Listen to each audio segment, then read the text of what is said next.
Ano passado, nesse mesmo estádio, eu fui assistir Santos 2 São Bernardo 1. Primeira vez que eu vi o Santos jogar ao vivo ali, sem ser pela televisão.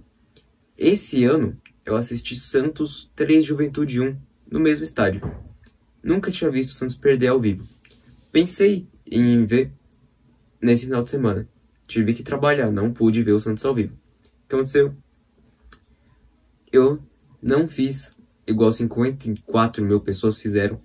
Tiveram que pagar estacionamento, tiveram que pagar talvez passagem de transporte público, tiveram que pagar ingresso para assistir esse time que jogou em campo hoje. Tomou 6 gols do Vasco, que não é um puta time superior ao Santos. Era um time que brigava, tinha as mesmas pretensões que o Santos no campeonato. E o Santos fez a questão de tomar 6 gols desse time. Bom, você está no canal Strong Junior, dá um like, se inscreve no canal, rumo a 40 inscritos por aqui. Bom, o que dá para falar sobre esse jogo? Vou falar sobre o elenco? Não vou falar sobre o elenco. Porque o elenco inteiro foi mal, todo mundo foi mal. Vou falar do Brazão. O Brazão tomou 6 gols. Ele não teve como... Mas não dá pra defender um goleiro que tomou 6 gols. Eu posso não falar ele, não combinar ele como completo culpado.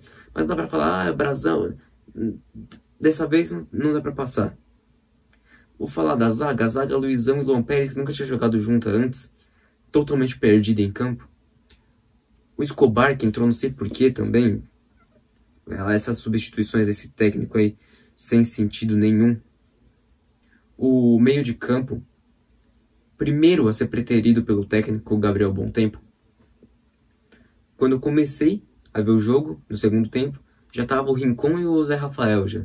Primeiro a sair já o Gabriel Bontempo. Diferente do Lucas Meireles. Lucas Meireles é o senhor fogueira. Toda vez que o Santos está perdendo, acho que quanto mais que o Santos estiver perdendo, melhor para esse técnico. Agora que o Santos está perdendo demais, agora sim que o Lucas vai entrar. O Lucas nunca entra quando tá 2-3-0 pro Santos. Ele entra quando o time tá perdendo, ou então tá precisando do resultado.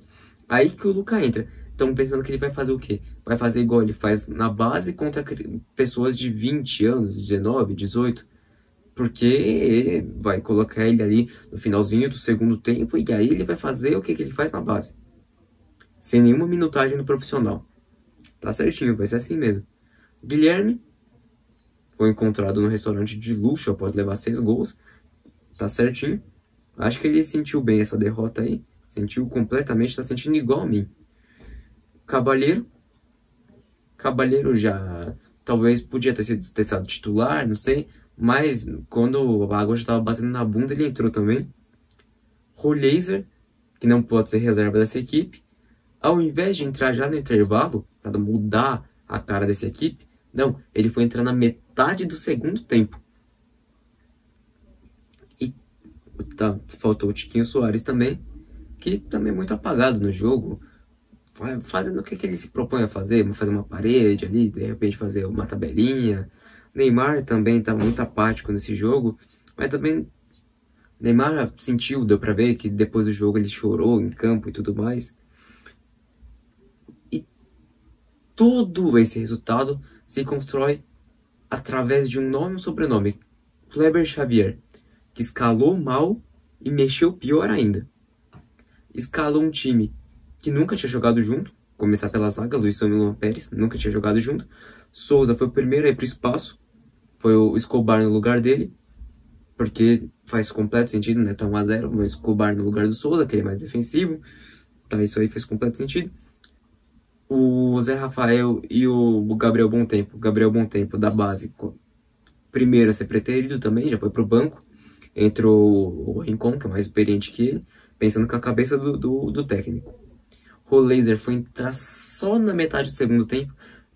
Ao lado do Neymar, o único jogador que tem um pouquinho dessa lucidez, um pouquinho mais de técnica, foi entrar só pra metade do segundo tempo.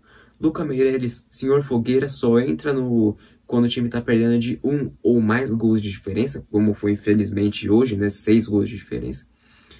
Os pontas, Guilherme e Cabalheiro, infelizmente foram muito apáticos, diferente do jogo contra o Cruzeiro, que fizeram completamente a diferença. E fica a pergunta: saiu o Kleber Xavier, mas ficou o Matheus Bach, ficou o Fábio Massaredian, ficou mais um que eu não lembro o nome agora. Mas se sair o Kleber Xavier, ficam esses, vai vir quem? Luxemburgo? Vai vir o Tite? Porque o São Paulo com essa equipe eu acho que não vem. É uma equipe que não joga nem 10%, não tem nem 10% da ideia que o São Paulo tem, de futebol agressivo e tudo mais. É uma equipe que pensa diferente do São Paulo. O Matheus Bach é filho do Tite. Tite que na época do Corinthians é conhecido como retranqueiro. Sampaoli, filho do Tite, isso aí não pode dar certo. Pode ser um Luxemburgo, pode ser um Tite, pode ser que sim. Mas você vê que não tem convicção nenhuma. Porque o Kleber Xavier, ele já era meio Carille. Aí antes do Kleber Xavier, que era meio Carille, tinha o Caixinha. Que entre Carille e Sampaoli ficava mais pro Sampaoli. Caixinha era um técnico um pouco mais agudo, um pouco mais agressivo. Aí vai para um técnico que não tem nada a ver, que é mais defensivo. Mesmo papo de 2021, se eu não me engano. Que era primeiro o Fernando Diniz, depois veio o Carille. Que não tem nada a ver. É um que joga muito para frente, depois um que joga para trás. Isso que o presidente era o Rueda. O presidente do Santos era o Rueda, que não tinha convicção nenhuma. Adivinha quem não tem convicção também? Marcelo Teixeira. Que se bobear é o maior culpado por tudo isso que está acontecendo. Tomar 6 gols do Vasco. Se tomasse 6 gols do Flamengo, 6 gols do Cruzeiro, que são times muito superiores tecnicamente ao Santos, que inclusive o Santos venceu, veja só, o Santos contra um time que é muito melhor, venceu, mas contra o Vasco, que tem as mesmas ambições do campeonato, perde 6 gols de diferença.